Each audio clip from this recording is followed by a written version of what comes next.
La paz esté con ustedes. Amigos, la semana pasada hablé sobre Pablo a los Romanos, este texto maravilloso del primer gran teólogo de la Iglesia. Y hoy estamos leyendo del final mismo de Romanos, Romanos 14. Me pregunto si podrán colocar esta frase donde sea que la vean en su refrigerador o en la pantalla de sus computadoras. Escuchen, ninguno de nosotros vive para sí mismo, ni muere para sí mismo. Si vivimos, para el Señor vivimos, y si morimos, para el Señor morimos. Por lo tanto, ya sea que estemos vivos o que hayamos muerto, somos del Señor. Pienso que de muchas maneras en esta afirmación se resume toda la Biblia, toda la revelación. Ninguno de nosotros vive para sí mismo. Cuando hablé de la justificación la semana pasada, me refería a esa frase de San Pablo: ya no soy yo el que vive, es Cristo quien vive en mí. Ya no es el viejo ego que vivía para sí, se ha ido. Pablo lo considera basura. Es Cristo que vive en mí. Pertenezco a alguien más, ya no interesan mi mente y sus prerrogativas, mi voluntad y mis deseos, mis inclinaciones. Es lo que Cristo está pensando y deseando y actuando en mí. No soy mi propiedad. Y Pablo dice también, han sido comprados a un precio muy caro. No son sus propios dueños. La razón por la que digo esto es tan importante para nosotros es que pueden notar cómo todo en nuestra cultura milita en contra nuestro. Pienso que esa es la razón por la que el cristianismo está batallando en nuestro mundo actual. Quiero decir, decimos lo opuesto. No, no, es tu vida, tú decides, tú eliges, todo se trata de encontrar tu voz, afirmar tus prerrogativas. Quiero decir, en todos lados se escuchan en la cultura, en todos lados que miren a la cultura encuentran el mismo mensaje, que ustedes pertenecen a ustedes mismos y se encuentran con otras personas diciéndoles qué hacer. Pero la Biblia llama a una revolución, a una conversión, una metanoia. Esa es la palabra que encontramos en el Nuevo Testamento, metanú, ir más allá de la mentalidad que tienes. La mentalidad que tenemos en nuestra cultura actual es claramente: soy de mi propiedad, soy mi propio proyecto. Pertenecen a otra. Puede que ya se los haya nombrado antes, pero Richard Rohr ha realizado este trabajo sobre los rituales de iniciación de los pueblos primigenios, y esto es muy revelador. Sucede a través de las culturas alrededor del mundo. Existe una similitud en la manera en que los jóvenes se incorporan a la mayoría de edad, a la edad adulta. Involucra siempre una especie de deshacerse de las actitudes egoístas de niño y trasladar a ese niño al ámbito de poderes mayores que lo trascienden. Tal vez haya comentado esto antes con ustedes, pero típicamente un joven es arrancado de su hogar. Tal vez en medio de la noche es sacado fuera mientras duerme. Le hacen cortes en el cuerpo, le arrancan un diente o le cortan el rostro. Lo marcan físicamente. Es iniciado en el acervo y la historia de la tribu, y luego, en el momento culminante, es llevado fuera a la naturaleza, ya sea a la tundra o a la jungla, dependiendo de la geografía, y se le pide que sobreviva, tiene que hacer su camino.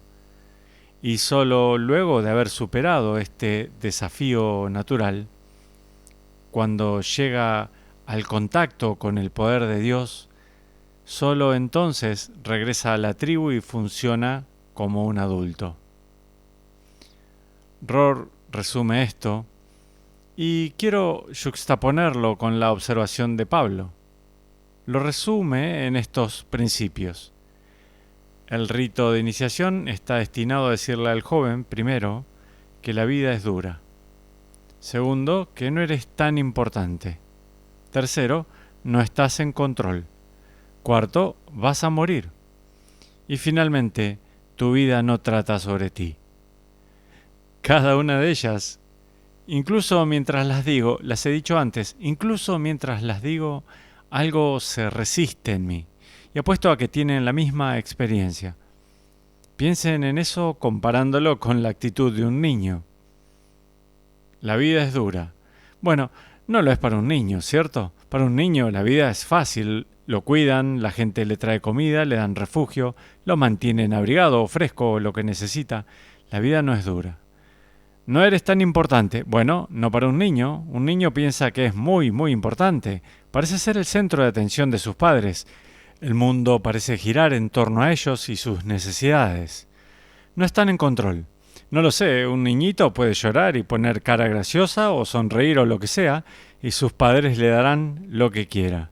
Parece tener mucho control sobre su vida. Vas a morir. Bueno, un niño es probable que siquiera esté al tanto del hecho de la muerte. Tu vida no trata sobre ti. Díganle eso a un niñito. Su vida es toda sobre él. Trata sobre satisfacer sus necesidades y satisfacer sus deseos. Sí, soy el centro de atención. Mi vida es bastante sencilla. Parece que estoy en control de estas personas. Mi vida trata sobre mí. Y el punto crucial de los ritos de iniciación es sacudirnos para sacarnos de esa conciencia. Porque mientras vivas en ese pequeño mundo, no vas a estar vivo. Serás permanentemente un niño, tal vez un adolescente cuanto mucho. Nunca entrarán, escuchen esto, a la aventura de ser un verdadero ser humano, porque estarán en este pequeño ámbito bien iluminado de su amor propio. Qué opaco que es eso. Me refiero a que sí, es entendible para un niño, pero qué opaco es para un adulto. Y es por eso que este ritual de iniciación está destinado a hacer este trabajo doloroso. Piensen en los cortes en el cuerpo o el arrancar un diente. Sí, la vida es dura y es muy conveniente para ti saberlo en tu propio cuerpo. Que existe un recordatorio permanente en tu propia carne de que la vida es dura y que de hecho vas a morir. Tu vida no trata sobre ti. Antes bien, trata sobre tu familia y la tribu a la que perteneces. Trata de este mundo natural del que eres una parte pequeñita. Y finalmente trata sobre Dios y el gran propósito de Dios para ti. ¿Puedo animarme a decir eso? Pienso que nuestra cultura ahora mismo está atascada en una adolescencia permanente. Este excesivo amor propio, autojustificación, espacios seguros, proteger mi ego, no me digan lo que pensar o hacer. Y podría decir, esta desafiliación de las iglesias. Y sé que todos están llenos de indignación por la corrupción en la iglesia, y Dios sabe que es verdad. Ha habido corrupción desde el principio. Pero es muy peligroso hablando espiritualmente, desafiliarse de esta fuente de significado trascendente para la vida de uno. Nada te encerrará en un lugar más desastroso que la desafiliación de Dios. Vean, pienso que un modo de interpretar esto es el tesoro enterrado en el campo. De eso está hablando Pablo. No perteneces a ti mismo y cuando descubres eso es cuando comienzas a vivir por primera vez. Es por eso que deberías vender todo lo que tienes y comprar ese campo. Cuando descubres tu propósito moral, que estás aquí para servir algo que está mucho más allá de tu propio ego y tus necesidades, allí es cuando cobras vida. Esa es la perla de gran valor. La has estado buscando y piensas que vas a encontrarla en los bienes del mundo que sirven al ego. Allí está mi famosa riqueza, placer, honor, poder. Pero eso es lo que son, si es que estás en esta cruzada para encontrar cosas que satisfarán tu ego. Todo lo que tienen en ese punto es una especie de adolescencia avanzada. Tal vez estén utilizando sus habilidades intelectuales, pero fundamentalmente están sirviendo fines adolescentes. Piensen aquí en todas esas historias de héroes y que todavía adoramos. Muchas de las películas populares son sobre eso. ¿Sobre qué tratan siempre? Prescindamos por un momento de todos los efectos especiales y todos los asuntos de computadoras geniales. ¿De qué tratan esas historias siempre? Tratan sobre una persona egoísta que vive en un espacio espiritual pequeño y que se convierte en alguien que se libera de eso, precisamente por amor y en servicio de valores más elevados y poderes más elevados. Solo cuando te escapas de ese egoísmo para servir a tu familia o a tu comunidad o a la amplia sociedad o en el fondo los propósitos de Dios, allí es cuando cobras vida, allí es cuando te conviertes en un héroe, escuchen, que puede en verdad ser de ayuda a los que tiene alrededor. La adolescencia permanente de nuestra sociedad está conduciendo a toda clase de problemas, tanto en ti, sí, porque nunca alcanzas la madurez, pero también con los demás, porque estás aquí en cierto modo para servirlos. Y si quedas atrapado en esta especie de círculo adolescente que se retroalimenta, bueno, entonces no estás logrando el bien que has sido llamado a conseguir. ¿Por qué la sociedad de muchas formas se está desmoronando? Porque todos viven en esta adolescencia permanente y no están realizando su misión. No encuentran su misión. He dicho esto recientemente, tal vez fue durante la Jornada Mundial de la Juventud en Lisboa. Los espacios seguros. Estamos obsesionados con ellos, un lugar donde puedo sentirme seguro. De nuevo, no estoy en contra de la seguridad. Tiene que haber un mínimo de seguridad si vamos a estar psicológicamente juntos. Pero ven cuán infantil es ese deseo. Eso es lo que desean y quieren los niños. Seguridad. Pero les dije a los jóvenes en la Jornada Mundial de la Juventud, una religión que coloca frente a nuestros ojos a alguien que está clavado en una cruz, no es una religión que ponga un enorme valor sobre la seguridad. ¿Dónde ponemos un gran valor? En la aceptación de la aventura espiritual. Seguir la voluntad de Dios. ¿Peligroso? Ajá, casi por definición. ¿Requiere verdadero coraje? Sí. ¿Duro? Ajá, invariablemente. ¿Presupone el hecho de que tu vida no trata sobre ti? Absolutamente. Lo que estos rituales de iniciación están destinados a lograr es prepararnos para la aceptación de esta misión.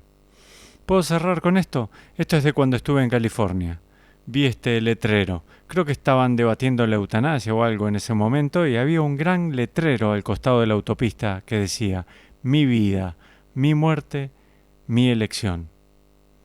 Esa es nuestra cultura moderna. Sí, es así. Es mi vida, es mi muerte, es mi elección.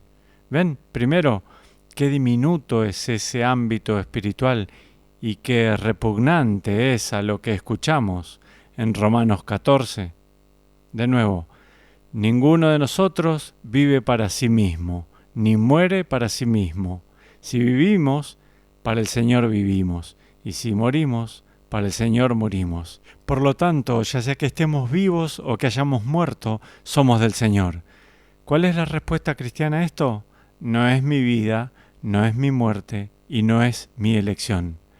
He sido comprado a un alto precio y pertenezco a este poder superior, Jesucristo, que vive su vida en mí. Y esa es una invitación a una madurez espiritual verdadera y a una aventura espiritual verdadera. Y Dios los bendiga.